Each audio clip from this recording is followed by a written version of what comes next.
Você já parou para pensar que podem existir outras versões suas por aí? Você já sentiu isso alguma vez na sua vida? Coisas como lembranças, sonhos, visões, telas mentais.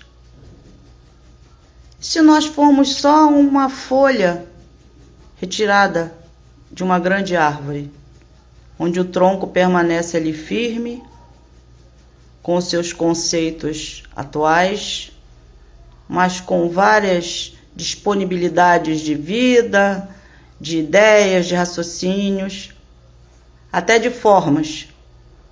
Se nós formos só uma folha, vindas de um grande tronco, onde existem múltiplas personalidades, já parou para pensar?